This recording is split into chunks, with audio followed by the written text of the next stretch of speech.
Hi, welcome to another Renton Community Spotlight interview. I'm Tanya Barrans with Renton Windermere. Today I'm with Frank and Shaunn of Bickersons Brewhouse. Hello. Hello, hello. Thank you.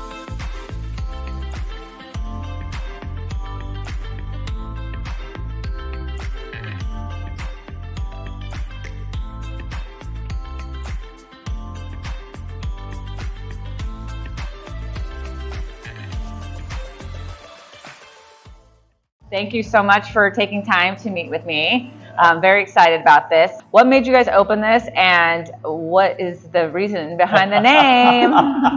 Well, in 2017, we had just moved to the Highlands. Okay. And I was diagnosed with cancer. Oh. And I couldn't be around people going through treatment, so I needed a hobby. And I had a friend that says, I'll teach you how to homebrew as a hobby. And as my background as an analyst, it kind of just shot on how I can get better and better in beer making. And so since I was home a lot, I just kept brewing. Shaunn can say every spot in bathtubs and dark places in our house, I had carboys that were fermenting. Around, just to try to learn the process more and more, and then just started doing better and better, learning a lot more, and beer started to taste better rather than friends say, oh yeah, this is really good, and it's not that good. Kind of put that analytics behind it. You know, knew some people in the industry and figured out what I was doing wrong. It could be better. And then I won a homebrew award. I'm like, oh, it's starting to get a little better, but it still wasn't at that point. And then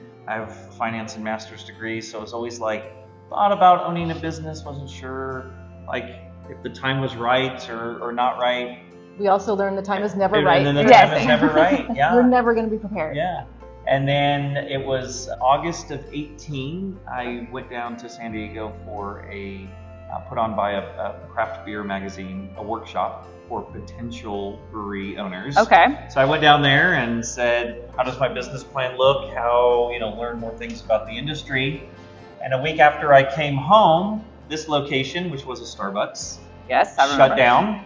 And we live pretty much just right across the street. And we were driving home one day and we're like, I wonder what's going to go there. And then they put the sign up for lease. And we're like, wow, is this the opportunity right by our house? It's the size that we said if we were going to open something, we weren't going to go big. We wanted something small in the community, intimate, something by us. And we put a bid in and they accepted us. Wow. That project that took from late 18 into early 19 to get the lease set on here, but at that point we had to establish as a business, so that's why our established as 18.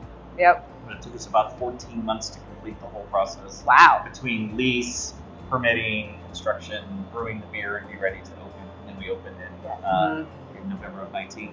Okay. We opened with only 4 beers on tap. 4 beers on tap. Okay. Yeah. How much do you have now?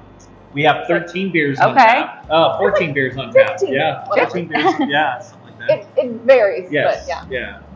And the name, you mentioned the name. You can tell the story. No, I don't know that there's a story really anymore. It's just that we essentially bicker as a couple, and that is evident to the people that we know and love. It was our name before we even thought about doing this, and it just became that way. Yeah. So no, it's not our last names. Yeah. It's just a name. But I think it's very adorable. It's like, hey, might as well call it out. We're the bickering couple. Yeah. That's why we got to drink beer. Yeah, if you're here, if we're working together and you're here long enough, you will hear. You can be here just a few minutes, and potentially you would know. Yeah. He has a tendency to just stand in the way. Gotcha. Gotcha. Yeah.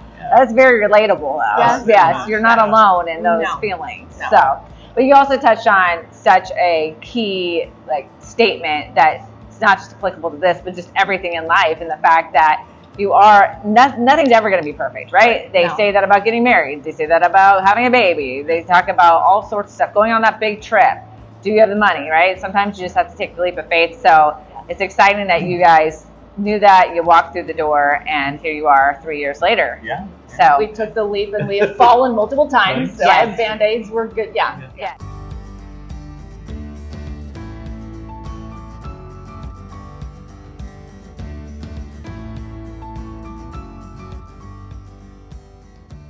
Now my question is, did making the beer help with you with the cancer? It just gave me something to do, to focus on. I'm absent-minded at times. I'm a squirrel at times.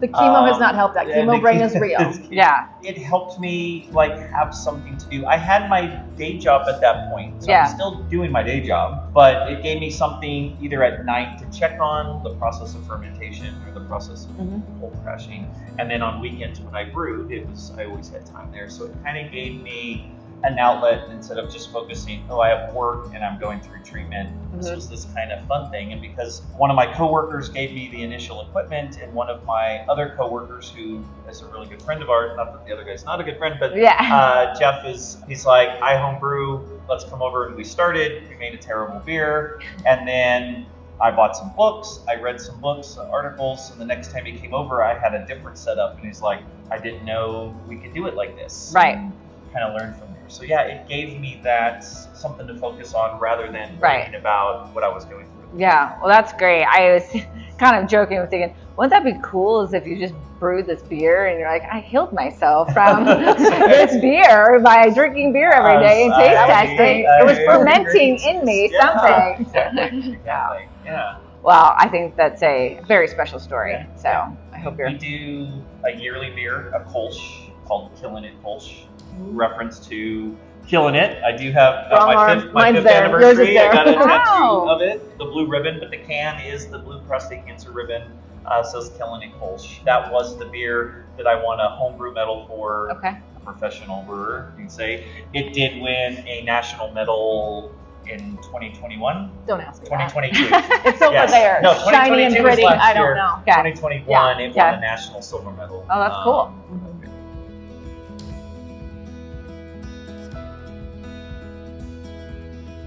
So over the last 3 years then, how have you kind of honed in on the craft, made it better? Is it feedback from your customers, or is it just kind of that internal itch of I want to make it better, I'm going to, and do you feel like you've now perfected certain ones? So I'll start with that. I don't think I'll ever be perfected to, my standards. I will come very close on a lot of my beers. There's always something that I'm like, I can do a little better here or a little better But then we do different versions of it. But then we do different versions of it. And those tweaks, then customers we've definitely heard from, they'll come in and they're like, oh, we really like this one now. Or then, we want you to still have this one. We want you to revert back to that one. Yeah. Okay. So the industry as a whole once you're in the industry, is a very helpful industry. I've had help from breweries in downtown. I've had help from breweries in the Seattle metro area, including breweries up in Bellingham, people that we've met. We have our own brewers Facebook page or Slack channels, and so you can always ask a question. You can always say,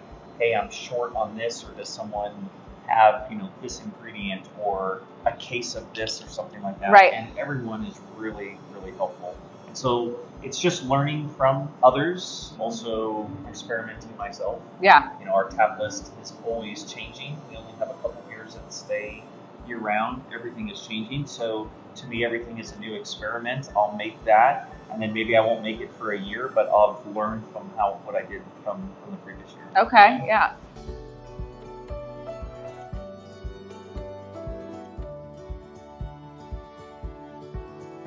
So as far as the community, how has the outpouring of support been? What do you guys need from the local residents? It's been great, really. Yeah. I mean, we very much feel supported by the local community. And then we have seen our little families grow from the beginning. During COVID, some of them came in and didn't have children, and now they have multiple children. We've had children learn how to walk in this aisleway right here. And so it's kind of a blessing, and we love them all. And we feel very much appreciated and very much supported. Yeah, we were nervous about that being 3 months in when COVID hit. Was the community going to support us? And I think in that 3 months, people realized we live in the area. We are from this community. And they were like, there's no brewery up here. There's no, right? You talk about downtown and here. And it's weird. We're all Renton, but there is a little, that's way downtown. It's only 2 miles down there. It's not that far. And the people up here, they can walk here, and they want to be able to walk here. Yes. They appreciate that. Yeah. So we had heard that we want this place to survive, and they really supported us during all the phases into now, or 3.5 years being here. Very cool. Well, I'll let you get back to brewing some beer, but I really do appreciate this. And again, if you guys are in the Renton Highlands, please come by, say hello, say I sent ya, and come support your local business. Thank you. Thank you.